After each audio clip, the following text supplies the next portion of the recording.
Hello আমার প্রিয় বন্ধুরা। তো তোমরা কিন্তু জানো ইতিমধ্যে যে আমাদের পশ্চিমবঙ্গের সরকারের কিন্তু বাজেট কিন্তু প্রকাশিত হয়েছে। তো সেটা নিয়ে আজকে একটা ছোট্ট ভিডিও তোমাদের সামনে রাখছি। ডাব্লিউবি বাজেট 2026-27, এখানে কিন্তু তোমার প্রায় কিন্তু 1 লাখ কিন্তু ভ্যাকান্সি কিন্তু তোমাদের বার হতে চলেছে। তো যারা যারা এখনও পর্যন্ত প্রিপারেশান শুরু করনি তারা তারা কিন্তু অবশ্যই প্রিপারেশান শুরু করে দাও। আর বিশেষ করে যারা মহিলা প্রার্থী রয়েছে মানে মেয়ে রয়েছে, বিশেষ করে যারা বিশেষ করে যারা ওমেন ক্যান্ডিডেট রয়েছে, তো তাদের জন্য কিন্তু 33% কিন্তু রিজার্ভেশন থাকছে। ওকে, এটা কিন্তু মেয়েদের জন্য খুবই ভালো সুযোগ। ওকে, তো তোমাদের কিন্তু এখানে চাকরি পাওয়ার সুযোগটা কিন্তু অনেকটা তোমাদের বেড়ে গেল। আর জেনারেলের কাট আপ কিন্তু এবার কিন্তু একটুখানি হাই হতে চলেছে, অনেকটাই হাই হতে চলেছে জেনারেলের কাট আপ। কেন বলছি, কারণ তোমাদের যেমন কাস্টের সংরক্ষণ সেটা তো আছেই, তার উপরে যদি তোমার ফিমেলদের 30% যখন সংরক্ষণ হবে তখন কিন্তু জেনারেলদের সিট কিন্তু অনেকটাই কমে যাবে এবং কম্পিটিশান বাড়বে। কারণ তুমি যদি এখন দেখো যে কোনো একটা ধরো এসসি ক্যান্ডিডেট রয়েছে, সে ধরো জেনারেলে কাট আপ ক্লিয়ার করলো, সে কিন্তু জেনারেলের সিটটা নিয়ে নেবে এবং এসসির একটা খালি সিট থাকবে, সেখানে তোমার এসসি ক্যান্ডিডেট আসবে এবং এসসি ক্যান্ডিডেট যখন বেশি পাচ্ছে সে তো জেনারেল সিট নিয়েই নিচ্ছে। ঠিক আছে, জেনারেল কাট আপ যখন ক্লিয়ার করছে তো জেনারেলদের কিন্তু কাট আপ কিন্তু হাই হবে। পশ্চিমবঙ্গ বাজেট 2026 কর্মসংস্থান বিপ্লব, 1 লক্ষ সরকারি চাকরি, 33% মহিলা সংরক্ষণ এবং জেনারেল পরীক্ষাদের প্রস্তুতি কৌশলে একটি গুরুত্বপূর্ণ গাইড নিয়ে আজকের ভিডিওতে আলোচনা করব। দেখো, তোমাদের বাজেট ঘোষিত 1 লক্ষ শূন্যপদ পূরণের মাধ্যমে কিন্তু নতুন দিশা। তোমাদের কিন্তু নতুন সরকারি পদ প্রায় কিন্তু 1 লাখ হতে চলেছে, যেখানে তোমাদের বিভিন্ন পদ থাকবে। যেমন তোমার যেমন ধরো শিক্ষা থাকবে, মানে শিক্ষক থাকবে, পুলিশ থাকবে এবং প্রশাসনিক বিভাগে কিন্তু নিয়োগ করা হবে। এবার দেখো, শিক্ষকের জন্য মোট কিন্তু 50,000 পদ। এটা কিন্তু প্রাথমিক, উচ্চ মাধ্যমিক এবং তোমার অশিক্ষক কর্মী সমস্ত কিন্তু মিলিয়ে টোটাল কিন্তু 50,000 ভ্যাকান্সি কিন্তু থাকছে হলো শিক্ষকদের জন্য। আর 20,000 পদ থাকছে হলো পুলিশ বাহিনী কনস্টেবল এবং সাব ইন্সপেক্টর পদের জন্য। ওকে, আর 30,000 পদ থাকছে কিন্তু গ্রুপ সি, গ্রুপ ডি এবং বিভিন্ন প্রশাসনিক দপ্তরে কর্মী নিয়োগ হবে। এবার আসে শিক্ষা ব্যবস্থায় কিন্তু নতুন একটা প্ল্যান, মেধাভিত্তিক নিয়োগ প্রক্রিয়া। 50,000 নতুন শিক্ষক নিয়োগের মাধ্যমে 50,000 নতুন শিক্ষক নিয়োগের মাধ্যমে রাজ্যের শিক্ষা ব্যবস্থার পরিকাঠামোগত পরিবর্তন আনা হবে। মূল বৈশিষ্ট্যসমূহ কী রয়েছে, স্বচ্ছ নিয়োগ প্রক্রিয়ার আশ্বাস কিন্তু দেওয়া হচ্ছে। তো দুর্নীতি কিন্তু অনেকটাই এবার কমে যাবে, সেই রকমই কিন্তু আশ্বাস দেওয়া হচ্ছে। ওকে, তারপরে দেখো টেট তো পরীক্ষা দিতেই হবে তোমাদের প্রাইমারি যারা যারা টিচার হবে। তারপর রয়েছে এসএলএসটি পরীক্ষা রয়েছে। ওকে, ডিজিটাল লার্নিং পরিকাঠামোর বাড়তি বরাদ্দ কিন্তু রয়েছে। 33% মহিলা সংরক্ষণ, যেটা তো বললামই।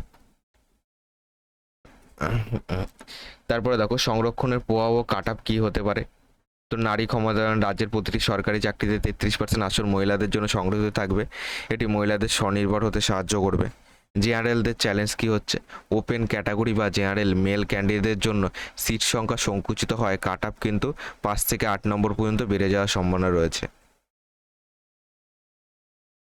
এবার যদি আসন বিন্যাস বলি, আসন বিন্যাস দেখো 33% মহিলা সংরক্ষণ রয়েছে, 10% অগ্নিবিদদের জন্য সংরক্ষণ এবং 57% ওপেন ক্যাটাগরি এবং অন্যান্য ক্যাটাগরি মিলে। তো দেখো, জেনারেল প্রার্থীদের এখন লক্ষ্য হওয়া উচিত কিন্তু 85 তোমার পার্সেন্ট প্লাস কিন্তু নাম্বার তোলা। ওকে, সম্ভাব্য কাট আপ ডাব্লিউপি টেট, তোমার জেনারেল ক্যান্ডিডেটের কাট আপ কিন্তু একটু হাই হবে। ওকে, তো এতটা না গেলেও কিন্তু তোমার মোটামুটি হাই হবে জেনারেলের কাট আপ। ঠিক আছে, তো জেনারেল যারা ক্যান্ডিডেট রয়েছে এবং সমস্ত ক্যান্ডিডেটরাই তো পড়াশুনো কিন্তু যদি করতে হয় তো পড়াশুনো করার মতো করো। ঠিক আছে, অর্ধেক অর্ধেক করো না, কারণ যখন পড়াশুনো করবে হয় করার মতো করো, নাহলে ছেড়ে দাও। ঠিক আছে, অর্ধেক অর্ধেক করলে কী হচ্ছে, জিনিসটাকে ঝুলিয়ে রাখছো, শুধু লোক দেখানো হচ্ছে আর কিছুই না।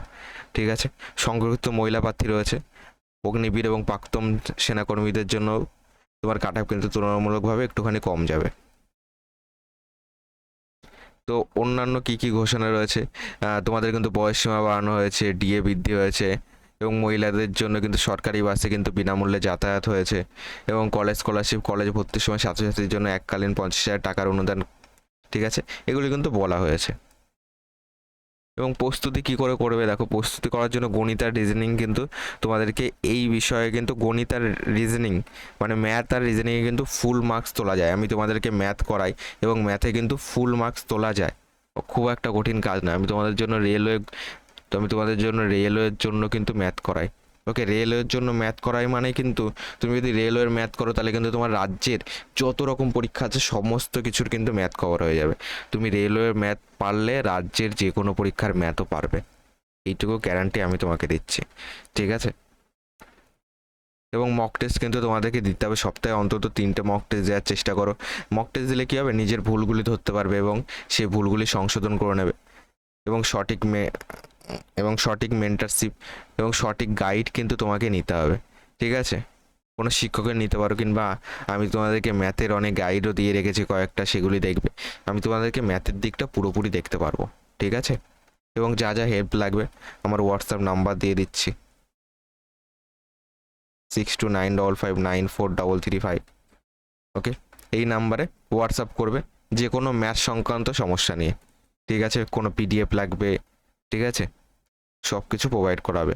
আর পিওয়াইকিউ তো তোমাকে শেষ করতে হবে, যে কোনো পরীক্ষার পিওয়াইকিউ আগে শেষ করো, তারপরে তার রিলেটেড যে পরীক্ষা আছে, যেমন রাজ্যের যদি তুমি ডাব্লিউবি পরীক্ষা দাও, তাহলে রাজ্যের যত পরীক্ষা আছে, যেমন ফুড এসআই হয়ে গেছে, তারপরে ক্লার্কশিপ হয়ে গেছে, তারপরে মিসলেনিয়াস হয়ে গেল, সমস্ত পরীক্ষার ম্যাথ কিন্তু তোমাকে কভার করতে হবে প্রিভিয়াস ইয়ার, তাহলে কিন্তু আর কিছু লাগে না, ঠিক আছে। তো প্রস্তুতি কিন্তু আজই শুরু করে দাও, লেট করো না, ঠিক আছে। ভিডিওটি ভালো লাগলে শেয়ার করো আর চ্যানেলটিকে সাবস্ক্রাইব করে রাখো। ম্যাথ ক্লাস তো তোমাদের জন্য প্রোভাইড করি রাত 9টায়, ঠিক আছে, 9টা PM।